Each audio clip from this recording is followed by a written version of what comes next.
Hello and welcome to Teachings in Education, Student-Centered Learning. This is an instructional approach that places the focus on the students instead of the teacher. So let's begin with the overall goal of student-centered learning. Its mission is to create both independent and responsible learners for the future. Now, there are many positive benefits to using a student-centered classroom model. Research has shown that students learn how to express themselves and articulate their individual ideas. Teachers enjoy using this model because students are engaged in their work and on task. Students are constantly working. That students utilize higher order thinking skills through the inquiry-based learning and problem-solving activities. Also, students get to work at their own pace. Remember, it's the students that drive the lesson, not the teacher. Overall, students learn skills that are transferable and will help them adapt to life in the 21st century workplace.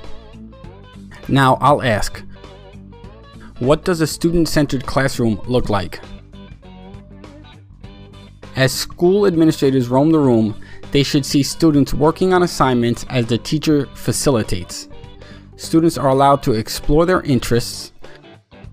You may see a student performing an experiment on one of their favorite chemistry topics. Students should be working together as a group and building upon each other's knowledge. Cooperative learning frequently takes place in the classroom. The student and teacher should be working hand in hand to achieve mutual learning goals. Here it is really a partnership in learning between the teacher and the student. Examples of student work should be found in the classroom. Students' projects are placed around the room, posters are hung on the wall, writing samples are there as well.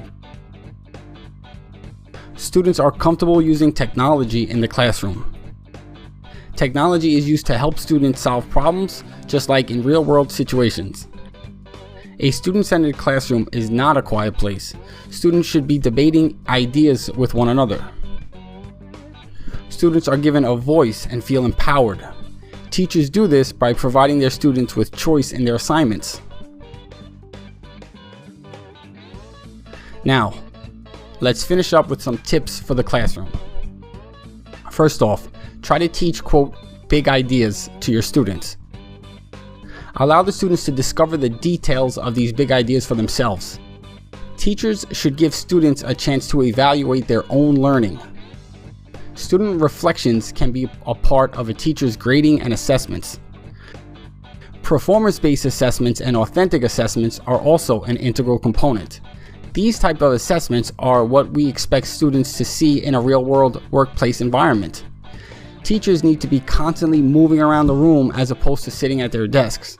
As a teacher wanders, they formatively assess students in a friendly way. Teachers can ask questions without grading students. Right now, I'd like to ask you to subscribe to this channel. And lastly, you can download resources in the description link below.